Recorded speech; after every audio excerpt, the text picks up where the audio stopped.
आज प्रातःकाल लगभग 4 बजे जब मैं अपने कक्ष में सो रहा था तो किसी व्यक्ति ने हमारे कक्ष के द्वार पर दस्तक दी। तो 1-2 बार तो मैं सुन नहीं पाया और कुछ देर के बाद जब मेरे नेत्र खुले, जब मुझे यह अनुभव हुआ कि कोई दरवाजे पर है, मैं बाहर निकला। मैंने दरवाज़ा खोला तो देखा कि कामाख्या में ही एक महानुभाव जो पाठ जपाति करते हैं, यहाँ के हैं तो नहीं किंतु साधना तपस्या के लिए यहीं पर प्रवास कर रहे हैं, वो दरवाजे पर थे प्रातःकाल 4 बजे। तो मैंने उनसे पूछा, भाई आप क्यों आए हैं? तो वो बड़े घबराए हुए थे, बेचैन उनका चेहरा दिख रहा था। वो हमारे कक्ष में आए, फिर हमारे साथ बैठे। उन्होंने बताया कि आप जो म्लेच्छराज श्रृंखला अभी निर्गत कर रहे हैं उससे जुड़ी हुई कुछ बातें कहनी है। हमने सोचा भाई 4 बजे सुबह क्या बात करनी है। तो मैंने पूछा क्या बात है। उन्होंने कहा कि अभी अभी उन्हें एक स्वप्न आया है, जिस स्वप्न में कोई व्यक्ति है जो वो भी किसी परंपरा के साधक हैं, और उन्होंने कहा कि भाई मैं पहले म्लेच्छराज के संगठन में जुड़ा हुआ था और म्लेच्छराज के लिए नरबली इत्यादि मैं दिया करता था, किंतु मुझे इस प्रकार के अभियानों में बड़ी ग्लानि हुई। मुझे बहुत अफसोस हुआ कि मैं क्या कर रहा हूँ, तो मुझे प्रायश्चित करना है और मैं देवी जी की आराधना इत्यादि भी कर रहा हूँ। तो इसीलिए मैं यहाँ पर आया हूँ तपस्या करने के लिए, और मैं बताऊँगा कि म्लेच्छराज वस्तुतः कैसा दिखता है।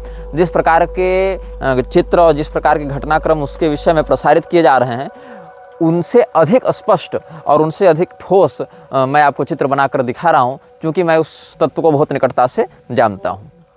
साधक जी ने हमें बताया कि स्वप्न में जो व्यक्ति उनसे मिले, उन्होंने बताया कि वो ये सब तामसी विद्याएं, पैशाचिक विद्याएं सीखने के लिए अफ़गानिस्तान के क्षेत्रों में गए थे, और वहाँ से ये सारी विद्याएं, काली शक्तियाँ वो सीख कर जगा कर आए थे और उसी की आराधना करते थे। किंतु उसके मार्ग में चलते हुए इन्हें आत्मग्लानि हुई, इन्हें यह बोध हुआ कि मैं तो बहुत ही नकारात्मक मार्ग पर निकल पड़ा हूँ। तो फिर भगवती की आराधना करते हुए धीरे धीरे उस मार्ग से मुक्त होने का वो प्रयास कर रहे थे। तो उन्होंने एक श्वेत वर्ण के दीवार पर उसका चित्र बनाकर दिखाया कि वस्तुतः वो कैसा दिखता है। तो उसमें भी 2 शक्तियाँ थीं, एक जो वाहन के रूप में है और एक जो उसके ऊपर सवार है। तो जहाँ मैंने आपको आर्द्र म्लेच्छ और उसके भीतर बैठे हुए अनाम म्लेच्छ के बारे में बताया था, वहाँ पर भी ऐसा ही भाव है कि एक उसको ढो रहा है और दूसरा उसके ऊपर सवारी कर रहा है। अब भौतिक रूप से सवारी कर रहा है कि सांस्कारिक रूप से सवारी कर रहा है, ये सब शक्तियाँ स्थूल रूप में तो कूटस्थ होती नहीं है कि भाई हाथ है तो इतना ही बड़ा होगा, पैर होगा तो इतना ही बड़ा होगा। ये सब कामरूप शक्तियाँ हैं, अपनी इच्छा के अनुसार रूप, आकृति और भाषा, स्वर इत्यादि को परिवर्तित करने का सामर्थ्य रखती हैं ये सब शक्तियाँ। तो उन्होंने जो चित्र बनाया और वो जो साधक प्रातःकाल मुझसे मिलने आए थे, उन्होंने जो बताया, वो लगभग 7 फीट का एक पुरुष, जिसकी ऊपरी खाल नहीं है, ऊपर की चमड़ी नहीं है, उसकी जो मांसपेशियाँ वो दिखती हैं, ऊपरी खाल नहीं है। 7 फीट का एक पुरुष जो सामान्य हट्ठा कट्ठा है, और उसका मस्तक किस प्रकार का दिखता है इतना तो वो नहीं देख पाए।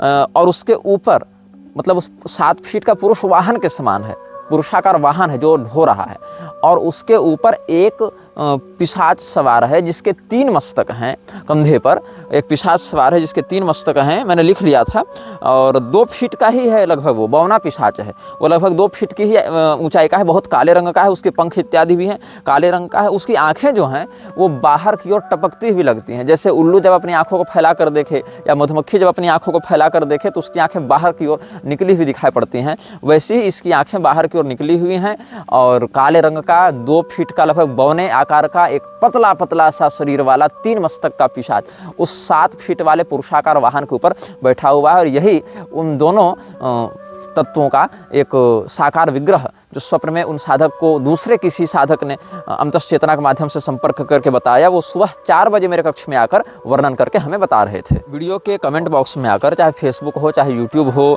चाहे अन्य लोग जो अपने चैनल पर इस वीडियो को अपलोड कर रहे हैं, उन सभी लोगों के कमेंट बॉक्स में आकर बहुत से धूर्त लोग यह कहने में लगे हुए हैं कि शुक्राचार्य ही यहोवा है, तो शुक्राचार्य ही म्लेच्छराज हैं, शुक्राचार्य ही म्लेच्छ के गुरु हैं। वो म्लेच्छ के गुरु नहीं, वो असुरों के गुरु हैं। पहले इस बात को समझो, म्लेच्छ अलग हैं, असुर अलग हैं।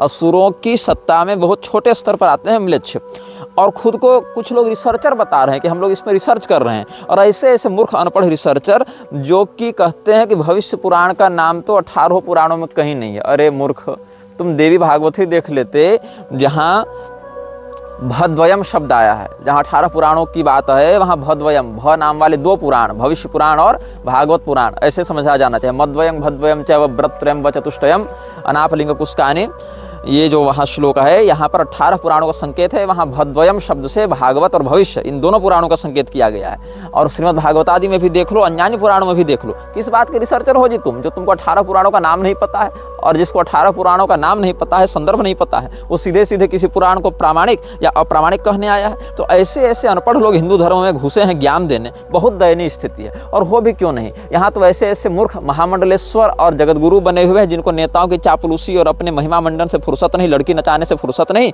ऐसे ऐसे लोग सन्यासी बने हुए हैं। और हिंदू भी धर्म के ज्ञान के लिए जाएगा कहाँ? तो इंटरनेट में जाएगा। और इंटरनेट में यही सब सारे लोगों ने कचड़ा भर रखा है। जो जिज्ञासु होता है वो तद्विधि प्रणिपातेन परिप्रश्नेन सेवया, सेवा प्रणिपात समर्पण तपश्चर्या का आश्रय लेकर सदगुरु के पास जाता है कि इंटरनेट के पास जाता है? तो इंटरनेट से प्राप्त हुआ ज्ञान तो विकृत और असत्य अयथार्थ ही होगा। अब कुछ लोग ऐसा कर रहे हैं कि म्लेच्छराज के टॉपिक को उठाकर काल्पनिक बातें चेप रहे हैं। इनमें से मुझे सूचना प्राप्त हुई कि कुछ लोग तो हमारे भी पूर्व समर्थक रहे थे, जो बाद में सैद्धांतिक विरोध के कारण, जिनसे हमने सैद्धांतिक टकराव झेला और जिनकी पोल हमने खोली, वो सब फेसबुक छोड़कर भाग गए थे। और बाद में फिर फेसबुक पर आए हैं म्लेच्छराज के विषय में बताने कि वसुधा और पिंगल और किसका किसका तो है ऐसा, वो अपने म्लेच्छत्व के विषय में स्पष्ट कर रहे थे। कहते हैं कि वसुधा और पिंगल का पुत्र वर्तमान में म्लेच्छराज है और कलयुग के अंश से अवतरित है। वो जन्मना आर्य है, म्लेच्छ नहीं है। देखो, वो जन्मना आर्य नहीं है, जन्मना म्लेच्छ ही है। अब आर्य शब्द से ऐसा देखोगे तो जितने भी दैत्य हैं वो तो कश्यप जी की संतान होने से द्विजवत ही माने गए हैं बहुत स्थानों पर। तो ऐसा थोड़े कि उन सबको हम ब्राह्मण कह दें। और जितने भी म्लेच्छ हैं उनको असंस्कृत होने से ही अनार्य कहा गया है। तो अनार्य जो व्यक्ति है वो आर्य नहीं हो सकता है, चाहे जन्म की दृष्टि से वो कुछ भी रहा हो पहले, लेकिन संस्कार शुद्धि न होने के कारण वो नष्ट ही हो जाता है संस्कार की दृष्टि से। अब ये लोग कह रहे हैं कि भाई वो तो प्रधानता से वेद मार्गी है और प्रधानता से वैदिक प्रयोगों से ही शक्तियाँ प्राप्त किया हुआ है। देखो, वेद की शक्तियों का प्रयोग करके, वैदिक मंत्रों का प्रयोग करके वो शक्तियाँ प्राप्त नहीं कर रहा है। वो विशुद्ध रूप से पश्चिमामनाय के ही आगमों का प्रयोग कर रहा है। और यहाँ पर भी मेरी बात को चुरा कर ये कहते हैं कि फिर उसने सहस्र वर्षों तक भगवान रुद्र की पश्चिमामनाय के पैशाच संप्रदाय से उपासना करके संपूर्ण विश्व पर एकाधिपत्य करने का वर प्राप्त करके देवताओं के बल को क्षीण करने के लिए अपने अनुचरों के द्वारा भारत के आर्य धर्म के नाश में लगा हुआ है। पैशाच मार्ग का तो केवल उत्थापक और व्यवस्थापक है। अपने अनुयायियों के हितार्थ से उसने पैशाच मार्ग का प्रवर्तन किया। अब जिस व्यक्ति ने ये लिखा है वो स्वयं से कुछ लिखने का सामर्थ्य रखता नहीं है। एक सेठ के लेखों को चुरा कर लिखा करता था। बाद में उसने अपने अनुयायियों के मन में भ्रम डाला कि हम तो बहुत बड़े साधक हैं, तपस्वी हैं, हिमालय में जाकर तपस्या कर रहे हैं, हम अपना फेसबुक व्हाट्सएप सब बंद कर रहे हैं, और लोगों को ब्लॉक कर दिया ताकि लोग उसको ऑनलाइन न देख सकें। और जब इस समय उसने देखा कि लोग तो मेरी चर्चा करना छोड़ रहे हैं, भूलते जा रहे हैं, तो अपनी लोकेशना में उसने म्लेच्छराज वाले टॉपिक उठाया और मनमानी बातें वैसे ही लिखने लगा। जिस प्रकार से पहले वो अपने संप्रदाय के विषय में या अपने आध्यात्मिक शक्तियों के विषय में या अपने अवतार के विषय में या अन्य विषयों में किसी मान्य संप्रदायाचार्य के क्लोन होने के विषय में, किसी मान्य संप्रदायाचार्य के कलयुगी एजेंट होने के विषय में जैसे बकवास करता था, काल्पनिक ग्रंथों के नाम पर काल्पनिक बातें प्रसारित करता था, वैसे यहाँ पर भी करने लगा। तो ऐसे लोगों से सावधान रहना चाहिए। अपने आप को महिमा मंडित करने के लिए कुछ भी ये लोग अप्रामाणिक और अपुष्ट रूप से प्रसारित करते रहेंगे और लोगों को भ्रमित करते रहेंगे। लाइव आने का ढोंग, अपनी चेहरा, अपनी पहचान को छिपा कर ये लोग नकली बातों से लोगों को भयाक्रांत करते हैं। कहते हैं हम लाइव आकर अपने वास्तविक चेहरे को दिखाएंगे, वो भी नहीं दिखाते। नए नए ग्रंथ, अपने काल्पनिक बातों को प्रसारित करने के लिए गुरु परंपरा का ढोंग, और अब हर विषय के एक्सपर्ट बनकर हमारी ही नकल करते हुए नकली बातों को प्रसारित कर रहे हैं। बीच में किसी धूर्त ने, जो पहले मुझे फेसबुक पर कहता था कि आप न्यू वर्ल्ड ऑर्डर के बारे में क्यों नहीं बताते, हिंदू धर्म गुरुओं को वास्तविक संकटों के बारे में बताना चाहिए, और मुझे इस प्रकार से ललकारता था, तो मैंने कहा कि मैं 2012, 13, 14 में लिखता था, ये सब बोलता था। तो उसने कहा अब भी लिखिए, बोलिए। अब जब मैं लिखने बोलने लगा हूँ तो एक संदिग्ध चरित्र वाली महिला जो मेरे ऊपर अभद्र और यौन टिप्पणियाँ किया करती है, उसके दल में सम्मिलित होकर, वो भी अपनी पहचान उजागर नहीं करती, उसके दल में सम्मिलित होकर ये लोग कह रहे हैं कि तुम तो म्लेच्छराज के नाम से काल्पनिक बातें कह रहे हो। काल यवन कब से म्लेच्छराज हो गया? अरे मूर्खों, तुम अपने फेसबुक को छोड़कर ग्रंथ तो पकड़ो, तब तो पता चलेगा कि किन किन ग्रंथों में, देवी भागवत में, गर्ग संहिता में और किन किन महाकाव्यों में म्लेच्छराज के रूप में काल यवन का वर्णन है। और यह देखो, इन लोगों ने कहा भुसुंडी रामायण के नाम से काल्पनिक ग्रंथ का आश्रय लेकर ये भगवान श्री रामचंद्र जी की चरण पादुका के द्वारा म्लेच्छराज के पराजय का काल्पनिक व्याख्यान कर रहा है निग्रहाचार्य। अरे मूर्खों, मैं भुसुंडी रामायण के दक्षिण खंड से बता रहा हूँ, 51वां 52वां अध्याय पढ़ो और भुसुंडी रामायण कोई काल्पनिक ग्रंथ नहीं है। भुसुंडी रामायण एक प्रामाणिक प्राचीन धर्मशास्त्र है और स्वामी करपात्री जी ने रामायण मीमांसा में भुसुंडी रामायण को प्रामाणिक धर्मशास्त्र के रूप में, प्राचीन रामायण के रूप में मान्यता दी है। तुम जिस परंपरा के सदस्य होने का ढोंग करते हो, उसी परंपरा के आचार्य के द्वारा प्रमाण के रूप में स्वीकृत किए ग्रंथों पर भी तो कम से कम श्रद्धा रखना सीखो। अच्छा, इसमें एक विषय और आया था बीच में जो कि मैं नहीं बताना चाहता था, लेकिन फिर भी कुछ लोग पूछ रहे थे तो बता दूंगा। जो मौन नरपतियों का 300 वर्षों का कार्यकाल है, उसमें बीच में राजतंत्र भी रहेगा और कहीं कहीं लोकतंत्र भी रहेगा, दोनों का मिश्रित काल चलेगा। अब लोग पूछेंगे कैसे?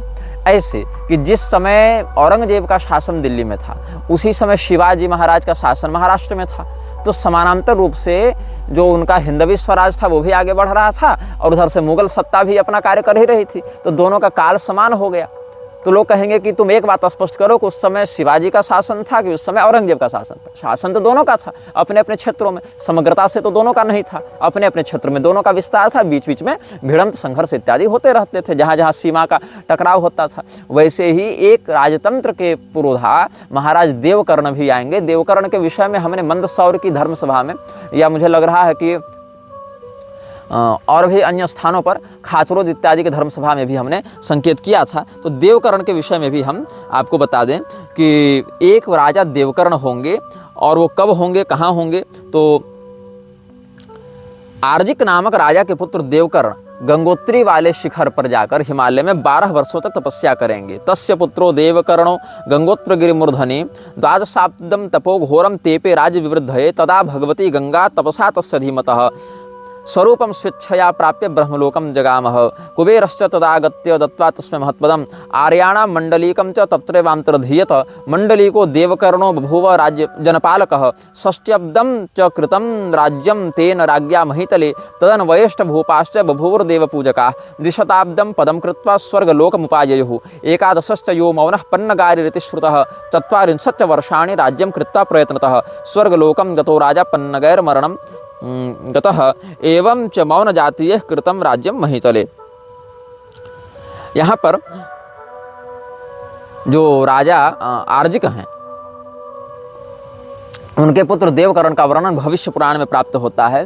भविष्य पुराण में बहुत से विषय भूतकालिक गति से लिखे गए हैं, मतलब कि हम ऐसी भाषा में लिख रहे हैं जो भूतकाल में घटनाएं घटित हो चुकी हैं उनके लिए बताया जाता है। इसके पीछे एक और कारण है। भविष्य पुराण के नाम के पीछे दो बातें हैं। एक है भविष्य में होने वाली घटनाओं का वर्णन करने वाला पुराण, यह भी एक सामान्य अर्थ है। दूसरा एक रहस्यार्थ है, भविष्य के लोग इन घटनाओं के विषय में कैसे चर्चा करेंगे। भविष्य में इस पुराण के विषय में जब चर्चा की जाएगी तो लोग किस प्रकार के संवाद का प्रयोग करेंगे। तो लोग कहेंगे कि अमुक काल में अमुक राजा हुआ था, तो भविष्य के लोग ऐसी शैली में चर्चा करेंगे। इस भाव से भी भविष्य पुराण कहा जा सकता है। और कल्कि पुराण की भी जो कथावृत्ति सुखदेव जी ने वर्णित की है, अनुभागवत भी कहा जाता है कल्कि पुराण को, वहाँ भी ऐसी शब्दावली का प्रयोग किया गया भूतकालिक रीति से, जैसे लगे कल्कि अवतार हो चुका है।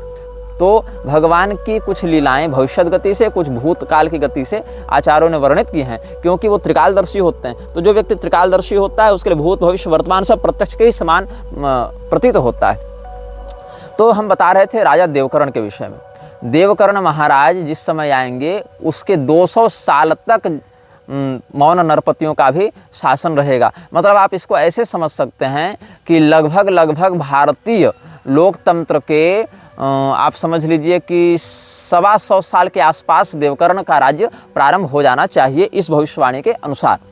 और 12 वर्ष तक वो तपस्या करेंगे, भगवती गंगा की आराधना करेंगे गंगोत्री में जाकर, और वहाँ भगवती गंगा कुबेर जी के माध्यम से उनको पुनः राज्य पद का वरदान प्रदान करवाएंगे, ऐश्वर्य प्रदान करेंगे, क्योंकि ऐश्वर्यहीन व्यक्ति राजा नहीं हो सकता है, उसके लिए चाहिए पैसा, उसके लिए चाहिए वैभव। तो कुबेर जी की कृपा से उनको वैभव प्राप्त होगा।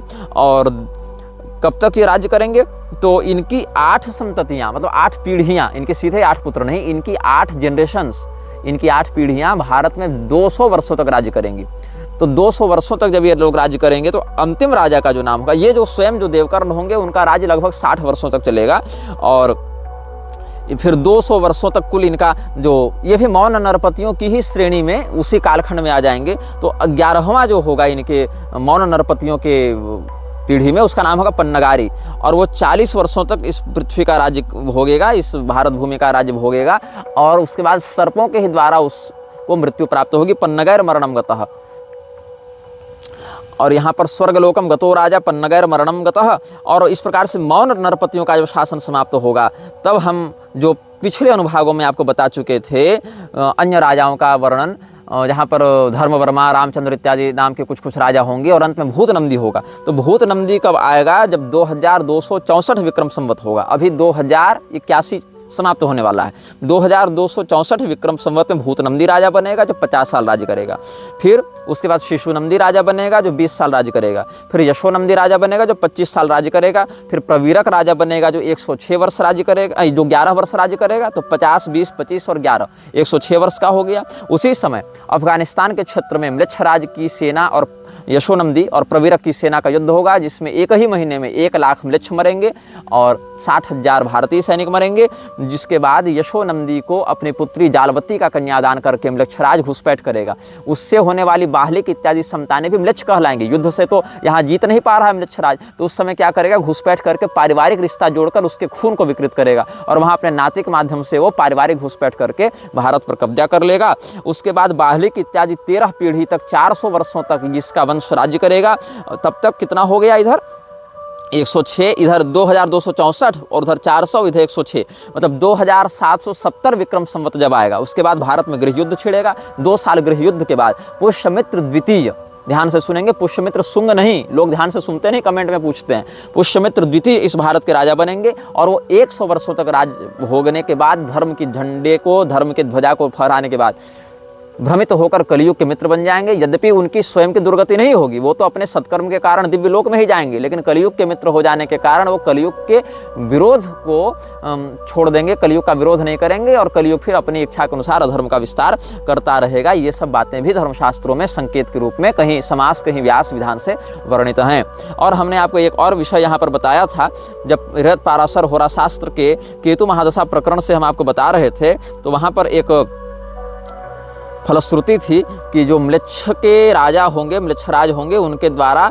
इस व्यक्ति को धन प्राप्त होगा। जो व्यक्ति केतु की अशुभ दशा का फल, केतु की उत्तम दशा का फल भोगेगा। केतु उत्कृष्ट दशा करोति विजय क्रूर क्रियार्थागमम म्लेच्छमापति लब्ध भाग्य कवन प्रारंभ शत्रुच्छयान। और इसी में केतु के अंतर्गत यदि राहु की अंतर्दशा आ जावे तो विशेष करके यह फल घटित होने लग जाता है। यहाँ पर आप बृहत पाराशर होरा शास्त्र में ही देखेंगे तो केतु अंतर्गते राहु स्वच्छ मित्र स्वराशिगे, केतु की महादशा में अंतर्दशा राहु की चले और राहु शुभ राशि में हो, उच्च राशि में हो, मित्र गृह में हो या स्वगृह में हो या केंद्र त्रिकोण इत्यादि में हो, तो म्लेच्छ प्रभु वसात सौख्यम धन धान्य फलादिकम, म्लेच्छ राज के सहयोग से, उसकी कृपा से उसको सुख, धन धान्य, प्रतिष्ठा इत्यादि की भी प्राप्ति होती है। ऐसा बृहत पाराशर होरा शास्त्र में भविष्यवाणी की गई है। एक लक्ष्यराज नामक व्यक्ति ने हमारे फेसबुक पेज पर किसी श्रृंखला के अनुभाग में टिप्पणी की थी। वो टिप्पणी भी मैं पढ़कर सुना देता हूँ। ये लिखते हैं कि पूज्य आचार्यवर, ईसाई मत में एक सैटेनिक चर्च है जहाँ पर ठीक ठीक म्लेच्छराज जैसे स्वरूप वाले एक शैतान की प्रतिमा स्थापित है। उसका मुख गधे के जैसा, पंख हैं और पैर घोड़े जैसे हैं। इस शैतान म्लेच्छराज की प्रतिमा के इर्द गिर्द वहाँ पे 15 ऐसे चित्रपट लगे हैं जिनमें मानवीय स्वरूप का ज्यामितीय रूप चित्रित है, पर कोई शारीरिक रूप का चित्रण नहीं है। यह स्थान बड़ा विवादास्पद और विचित्र है। देखिए, ये बात मैं जानता नहीं था कि कहीं कुछ ऐसी बात है। ये जैसा बता रहे हैं वैसा मैं आपको पढ़ के सुना रहा हूँ। कुछ यहूदी पोप को भी इसी शैतान का गुप्त अनुयायी बताते हैं, यद्यपि मेरे शोध से भी यह बात कुछ अंशों में ग्राह्य है। जिस प्रकार हमारी वैदिक संस्कृति में जगतगुरु शंकराचार्य जी किसी भी राजा या अन्य आचार्य आदि के चरण तक नहीं स्पर्श करते, ऐसा ही नियम ईसाइयों में भी है। फिर भी पोप का चित्र एक बार देखने में आया था जहां वह एक मुसलमान राजा, संभवतः अरब के राजा के पैरों को चूम रहा था। अन्य भी कई सारी बातें हैं जिससे इस बात की पुष्टि होती है। जैसे वेटिकन सिटी के धार्मिक सभागार में सर्प की आकृति बनवाना पोप के द्वारा, जबकि सर्प को ईसाई मत में शैतान और का प्रतीक मानकर शत्रु माना गया, शैतान समझते हुए। अस्तु, अन्य भी कई प्रकरण हैं जिससे आपकी द्वारा बताई जा रही बातें मेरे निजी शोध को भी बल और संतुष्टि प्रदान कर रही हैं। आप इस श्रृंखला को चलाते रहें और निर्भय होकर वक्तव्य दें। सादर प्रणाम। जय श्री जानकी वल्लभ भगवान, जय श्री आंजनेय महास्वामी जी। ये इन्होंने कहा लक्ष्यराज जी ने। और इसके अतिरिक्त व्हाट्सएप और फेसबुक पर भी कुछ लोगों ने संपर्क किया, जिसमें एक बंगाल के कूच बिहार से कोई सज्जन हैं और एक कोई दूसरे व्यक्ति हैं। और इन्होंने ऐसा हमको संदेश भेजा है। एक दूसरे व्यक्ति जो हैं वो अन्य बहुत लंबे चौड़े उन्होंने मैसेज भेजे हैं और उन्होंने बहुत कुछ म्लेच्छराज के विषय में खुलकर बताया और कहा है कि इनका वंश कई पीढ़ियों से म्लेच्छराज से टकराता रहा है। इन्होंने ऑडियो में भी बहुत सारी बातें बताई हैं, जिसको मैं समयानुसार प्रकाशित करूंगा यदि आप लोगों की बुद्धि का स्तर वैसा दिखा।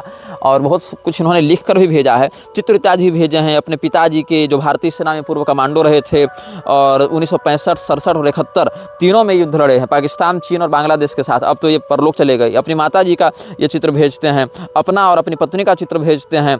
और ये पहले तो म्लेच्छराज के प्रभाव में आकर खूब मांस मदिरा इत्यादि किए थे, बाद में ये सब कुछ छोड़ दिए, ये तंबाकू, बीड़ी, सिगरेट इत्यादि भी छोड़ दिए और बहुत प्रकार से मृत्यु का सामना करते हुए बचे। और ये पीढ़ियों से म्लेच्छराज के अभियानों को खंडित करने के लिए गुप्त रूप से लगे हुए हैं, ऐसा ये दावा कर रहे हैं। और बहुत कुछ मिलकर भी ये बात करना चाहते हैं। कहते हैं कि मैं सारी बात तो यहाँ पर नहीं बता पाऊंगा। मिलिट्री ग्रेड आर्टिफिशियल सेटेलाइट्स भी हर इंसान को डिस्टिंक्ट ब्रेन सिग्नेचर को पहचानती हैं और फियर, एंजाइटी, डिप्रेशन इत्यादि सब रोग दोष इत्यादि को भी ट्रांसमिट कर सकती हैं। इसीलिए मैं ऑडियो पर बहुत कुछ नहीं बताऊँगा और सब कुछ आपको लिख कर भेजता हूँ। और बहुत कुछ इन्होंने अपना क्रोनोलॉजिकल बताया है। Most royal blood lines are their evil gene pools too. और यही कारण है कि इन्होंने अपने शरीर में कुछ ऐसी विकृति अनुभव की म्लेच्छराज से टकराने के फलस्वरूप कि इन्होंने कहा कि यदि मैं संतान उत्पन्न करूंगा तो मेरी संतानों पर भी उसका नकारात्मक प्रभाव पड़ेगा, इसीलिए संतान उत्पन्न नहीं करेंगे। क्योंकि इनको अपनी जो पूर्वज परंपरा है वहाँ से पता चला कि इनके वंश में जर्मन ब्लड भी सम्मिलित हुआ था, जर्मन और स्विस ब्लड इनके वंश में सम्मिलित हुआ था, ऐसा शायद ये कुछ लिख रहे थे। तो फिर इन्होंने यह भी निर्णय लिया है कि आगे संतान को उत्पन्न नहीं करेंगे ताकि और कोई सांकर्य प्रसारित न हो। तो इस प्रकार से ये बहुत से लोग इस श्रृंखला के माध्यम से अपने उन रहस्यों को और उन अभियानों को प्रकाशित कर रहे हैं जो आज तक वो लड़ते आ रहे थे, आज तक वो संघर्ष करते आ रहे थे। और उनको एक आशा थी कि कोई व्यक्ति सामने आकर मुखर होकर इन रहस्यों पर चर्चा करे, इन रहस्यों पर बातचीत करे। तो हमारे माध्यम से इनको कुछ आशा दिखी होगी। कल्कि पुराण में एक बहुत ही उक्ति सुंदर है और महत्वपूर्ण है।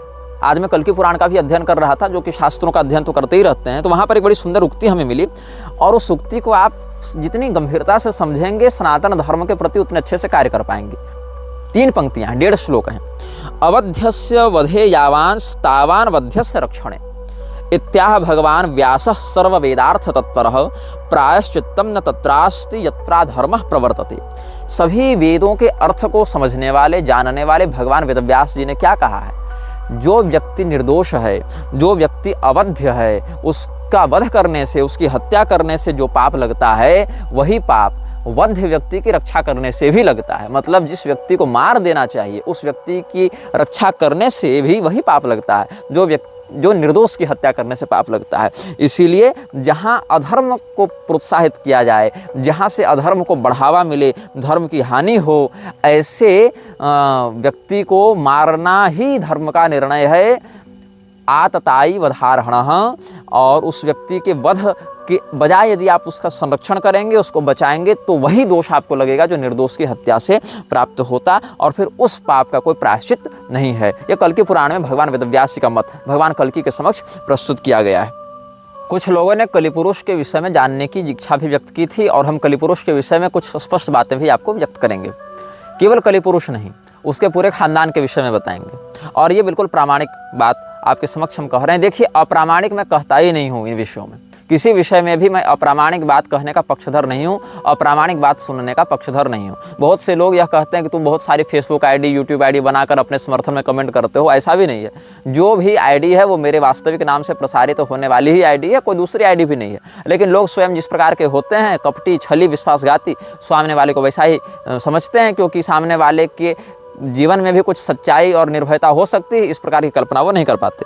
तो जो कल्कि पुराण का प्रथम अंश है वहीं पर कलिपुरुष के विषय में बताया गया है। कलिपुरुष का उद्भव कैसे हुआ, कलिपुरुष के कुल खानदान में कौन लोग हैं।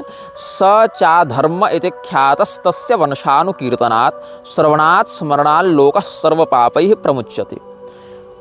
इस कलिपुरुष के उद्भव की घटना को सुनने और स्मरण करने से भी व्यक्ति पाप से मुक्त हो जाता है। ये कल्कि पुराण में कहा गया है। क्यों हो जाता है? क्योंकि अगर आपको उसका स्रोत पता होगा, कारण पता होगा, तो निवारण भी पता होगा, आप उससे बचेंगे। इसीलिए रोग को जानने से व्यक्ति रोगमुक्त होता है, क्योंकि रोग की पहचान होगी तभी तो रोग की चिकित्सा कर पाएंगे। जो रोग की पहचान ही नहीं कर पाएगा वो तो अंदरूनी रोग बढ़ता जाएगा, मार डालेगा। इसीलिए ब्रह्मा जी ने प्रलय के अंत होने पर, मतलब जब नवीन सृष्टि करते हैं, तो अपनी पीठ की ओर से एक तामसी तत्व को उद्भूत करते हैं, जिसको कहते हैं अधर्म। अधर्म की पत्नी का क्या नाम है? अधर्मस्य प्रिया रम्या मिथ्या मार्जार लोचना तस्य पुत्रोति तेजस्वी दंभः परम कोपना। जो अधर्म है उसकी पत्नी का नाम है मिथ्या। हर गलती, हर अधर्म की शुरुआत होती है झूठ से। और ये मिथ्या देवी कैसी दिखती हैं? ये मार्जार लोचना, इसकी आंखें बिल्ली की आंखों के समान दिखाई पड़ती हैं। और इसी से बहुत क्रोध करने वाले एक पुत्र की उत्पत्ति हुई, जिसको कहते हैं दंभ। और ये दंभ बड़ा तेजस्वी है, अच्छे अच्छे लोगों को अपने प्रभाव में ले लेता है, अपने वश में कर लेता है। और जो 15 लोग मृच्छराज के समूह में हैं, काउंसिल ऑफ 17 रूल्ड बाय 2। अच्छा, इसमें भी एक बात है कि कोई अंश है 2 किंग्स, शायद बाइबल में है या कहाँ है, वहाँ कोई व्यक्ति कमेंट करके बता रहे थे कि 2 किंग्स का जो 17वां है अनुच्छेद, 2 किंग्स का 17th, उसमें वो जो दोनों मृक्ष हैं उनके लिए बच्चों के बलिदान का वर्णन है, जो अग्निकुंड में बच्चों के बलि दे दिया करते थे ना, बाल वर्षिप इत्यादि भी बहुत से लोग कहते हैं। और हमने जो कहा था सीरियन सभ्यता वाले जो राजागण थे वो अपने पहले बच्चे का बलिदान कर देते थे अग्निकुंड में, वो सब बातें 2 किंग्स के 17th पैरा में वर्णित हैं। और वो कहे कि आपकी शब्दावली मिलती जुलती है काउंसिल ऑफ 17 रूल्ड बाय 2 से। तो जो 15 पार्षद हैं उनमें एक दंभ भी है। तो तस्य पुत्रोति तेजस्वी दंभः परम कोपनः। और इसी से एक पुत्री का भी जन्म हुआ, अधर्म और मिथ्या के माध्यम से एक पुत्री का जन्म हुआ, जिसको कहते हैं माया। ये माया ब्रह्म माया वाली नहीं है, महामाया वाली नहीं है। ये माया जो है वो बंधन कारिणी माया है, जो लोगों को भटकाने वाली माया है और लोगों को अधर्म की ओर आकर्षित करने वाली माया है। मतलब ये अज्ञानोद्भूता माया है। तो स मायायां भगिन्यां तु लोभम पुत्रम च कन्यकाम निकृतिम जनयामास तयोः क्रोधः सुतो भवत्। अब ये माया कौन है? ये माया तो दंभ की बहन है, लेकिन इसी दंभ ने अपनी बहन से संतान को उत्पन्न किया और उस संतान का नाम हुआ लोभ। और एक बेटी भी हुई जिसका नाम था निकृति। अब ये जो निकृति है और जो लोभ हैं, ये दोनों भी भाई बहन लगे आपस में, लेकिन इन दोनों ने आपस में संतान उत्पन्न कर लिया, मतलब पूरा खानदान चौपट है। तो पहले अधर्म ने अपनी बहन मिथ्या से दंभ नामक पुत्र को जन्म दिया, फिर दंभ ने अपनी बहन माया से लोभ नामक पुत्र को जन्म दिया और निकृति नामक पुत्री को, फिर लोभ ने अपनी बहन निकृति से क्रोध को जन्म दिया और क्रोध ने अपनी बहन हिंसा के माध्यम से कलि पुरुष को जन्म दिया। तो स हिंसायां भगिन्यां तु जनयामास तम कलिम वाम हस्तधृतोपस्थम तैलाभ्यंजान जनप्रभम काकोदरम करालास्यम लोलज्जिह्वम भयानकम पूतिगंधम द्यूत मध्यस्त्री सुवर्णकृताश्रयम। तो ये जो कलि पुरुष है उसके जो खानदान की बात है वो कैसे हुई? ब्रह्मा जी की पीठ से अधर्म और मिथ्या का जन्म हुआ। अधर्म और मिथ्या आपस में यद्यपि भाई बहन थे, किंतु उन्होंने दंभ नामक पुत्र को जन्म दिया और माया नामक पुत्री को जन्म दिया। फिर अपनी बहन माया से दंभ ने लोभ और निकृति को जन्म दिया, फिर लोभ ने अपनी बहन निकृति के माध्यम से क्रोध और हिंसा को जन्म दिया और क्रोध ने अपनी बहन हिंसा के माध्यम से कलि पुरुष को जन्म दिया। पुनः स्पष्ट करने के लिए हमने इस बात को दोबारा आपको बता दिया है। अब ये जो बुद्धि को, विवेक को नष्ट करके व्यक्ति को भ्रमित करने वाली उन्माद कारिणी जो शक्ति है, उसी को यहाँ माया शब्द से समझा जाना चाहिए। और उसी माया और अधर्म के पूरे ये वंशज हैं। और यह जो कलि पुरुष है उसका स्वरूप कैसा बताया गया कल के पुराण में? अपने बाएं हाथ में उपस्थ भाग को धारण करके। और वह उपस्थ कैसा है? तैलाभ्यक्ताम जनप्रभम। पूरा शरीर ही, उपस्थ भी तो उसी का हिस्सा है। काले रंग के काजल से पूरा शरीर चुपड़ा हुआ है और उसके ऊपर तेल डाल दीजिए तो चमकीला काला हो जाएगा शरीर। मतलब काले रंग का काजल है और पूरा शरीर काजल के समान काला है, उसके ऊपर तेल डाल दीजिए तो चमकेगा, उस प्रकार का इसका शरीर है। और काकोदरम करालास्यम लोलज्जिह्वम भयानकम। इसका जो पेट है वह कौवे के समान दिखाई पड़ता है। करालास्यम, जो इसका मुख है बहुत विकराल है, इसकी जिह्वा बिल्कुल लपलपाती हुई है, भयानक है। और इसके शरीर से बहुत भीषण दुर्गंध आती है। जुआ, शराब, व्यभिचार और धन के मद स्वर्ण आदि में इसका वास हो गया। और इस कलिपुरुष की बहन का नाम है दुरुक्ति, मतलब गाली। तो भगिन्याम तो दुरुक्त्याम स भयम पुत्रम च कन्यकाम मृत्युम स जनयामाश्च तयोश्च निरोयो भवत्। कलिपुरुष ने अपनी बहन दुरुक्ति के गर्भ से भयानक नामक पुत्र को जन्म दिया और मृत्यु नाम की पुत्री को जन्म दिया। और मृत्यु ने अपने भाई भय के वीर्य से निरय मतलब नरक के अधिष्ठाता पुत्र को जन्म दिया है। तो यातनायाम भगिन्याम तो लेभे पुत्रायुतायुतम इत्थम कलिकुले जाता बहवो धर्मनिंदका। अब निरय ने भी अपनी बहन से ही बच्चा उत्पन्न किया, उसकी बहन का नाम था यातना। तो निरय ने अपनी बहन यातना से बहुत से पुत्रों को जन्म दिया, हजारों हजार पुत्रों को जन्म दिया। और ये हजारों हजार पुत्रों में से आधि, व्याधि, जरा, ग्लानि, दुख, शोक, भय इत्यादि कुछ प्रधान पुत्र हैं। ब्रह्मा जी की पीठ से अधर्म और मिथ्या का जन्म हुआ। अधर्म और मिथ्या ने अपने संयोग से दंभ और माया को जन्म दिया। दंभ ने अपनी बहन माया के गर्भ से लोभ और निकृति को जन्म दिया। लोभ ने अपनी बहन निकृति के माध्यम से क्रोध और हिंसा को जन्म दिया। क्रोध ने अपनी बहन हिंसा के माध्यम से कलि पुरुष और दुरुक्ति को जन्म दिया। कलि पुरुष ने अपनी बहन दुरुक्ति के गर्भ से भयानक नामक पुत्र और मृत्यु नामक पुत्री को जन्म दिया। फिर मृत्यु ने भय के गर्भ से अपने भाई के माध्यम से निरय और यातना नामक संततियों को जन्म दिया। निरय ने अपनी बहन यातना के गर्भ से हजारों पुत्रों को जन्म दिया, जो कलयुग के वंश को, उसके परंपरा को आगे बढ़ाने वाले हुए। और इनका कार्य क्या था? यज्ञाध्ययन दानादि वेद तंत्र विनाशकाः। यज्ञ, स्वाध्याय, दान, श्राद्ध, वेद, तंत्र इत्यादि धर्मशास्त्रों का विनाश करने वाले हुए। और कलिराजानुगाश्चेरुर्यूथसो लोकनाशकाः बभूवुः काल विभ्रष्टाः क्षणिकाः कामुका नराः दंभाचार दुराचारास्तात मातृविहिंसकाः वेदहीना द्विजादीना शूद्र सेवा पराः सदा। ये धर्मनिंदक आधि, व्याधि, जरा, ग्लानि, दुख, शोक, भय का आश्रय लेकर यज्ञ, स्वाध्याय, दान, धर्म, श्राद्ध, वेद, तंत्रादि धर्मशास्त्रों का विनाश करने वाले हुए। लोक विनाशी यूथ के यूथ, झुंड के झुंड, ये सब कलिराज के, कलिपुरुष के जो अनुचर हैं, वो जो कलिराज के जो सेवक हैं, उन्होंने मनुष्य शरीर को धारण करके इस सृष्टि का विनाश करना आरंभ किया है, कामुक और क्षणभंगुर शरीर को धारण करके। और दंभी, दुराचारी, माता पिता का तिरस्कार करने वाले, ये सब ब्राह्मणों के घर में जन्म लेने लगे।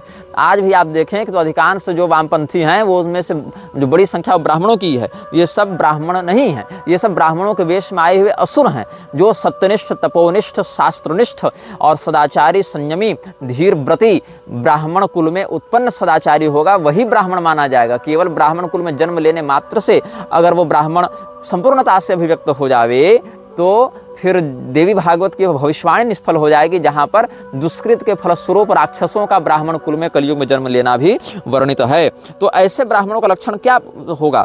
वो दंभ दुराचार में रहेंगे, शूद्रों की सेवा करेंगे, वेद ज्ञान से विहीन होंगे, कुतर्कवाद बहुला धर्म विक्रयणो धमा वेद विक्रयणो ब्रात रस विक्रयणस्तथा मांस विक्रयण क्रूरा शिष्णोदर परायणाः परदार रता मत्ता वर्ण संकर कारकाः। धर्म बेचने वाले होंगे, वेद बेचने वाले होंगे, हर बात में कुतर्क करने वाले होंगे, नमक इत्यादि का व्यापार करने वाले होंगे, मांस बेचने वाले होंगे, ब्रात्य हो जाएंगे, यज्ञोपवीत संस्कार इत्यादि को नहीं मानेंगे, केवल लिंग और पेट की संतुष्टि को ही प्रधानता देंगे, दूसरे की स्त्री श्रवण करने वाले होंगे, शराब पीने वाले होंगे, वर्ण संकर संतान को उत्पन्न करने वाले होंगे, ह्रस्वाकारा पापसारा षठा मठ निवासिनः षोडशाब्दायुषः शाल बांधवा नीच संगमाः।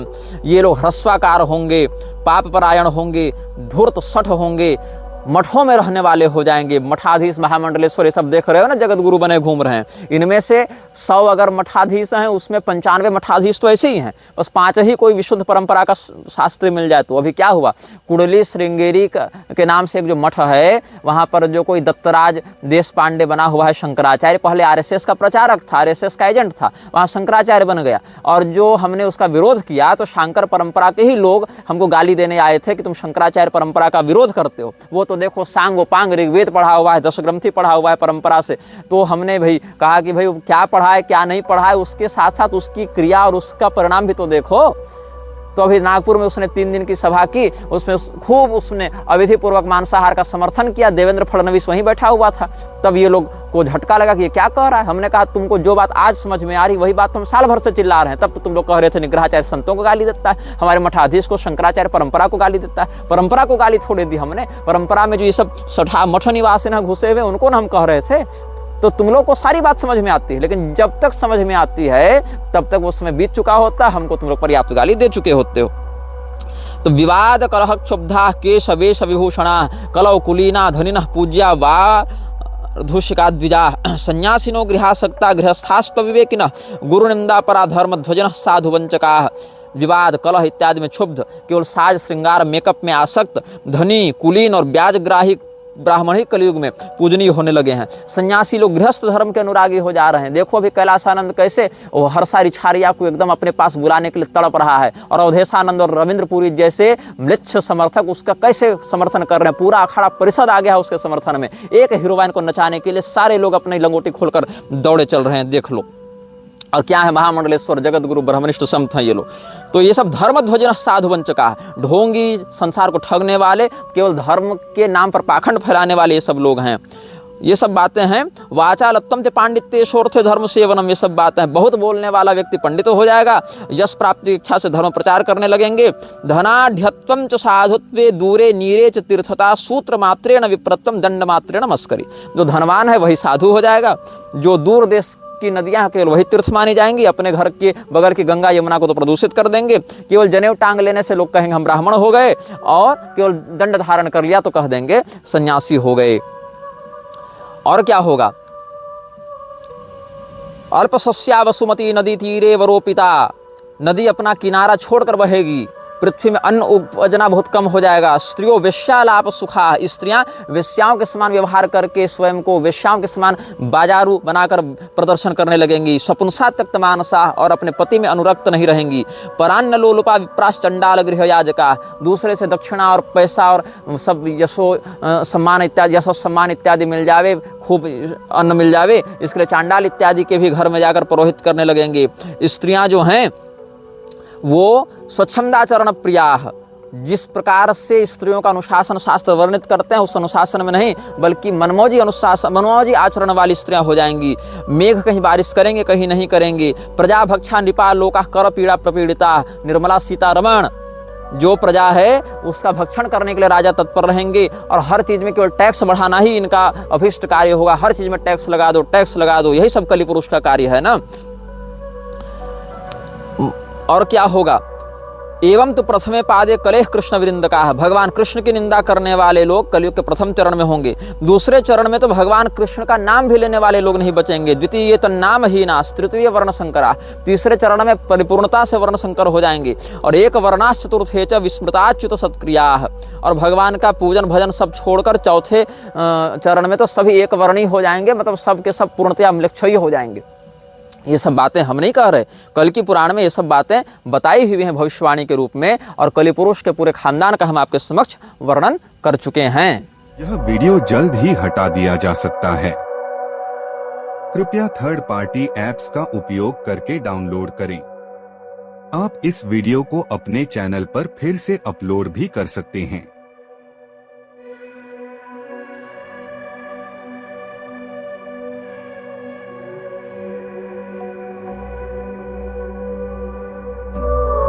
This video may get deleted soon. Please download using third-party apps. You may also re-upload this video on your channels. Thank you.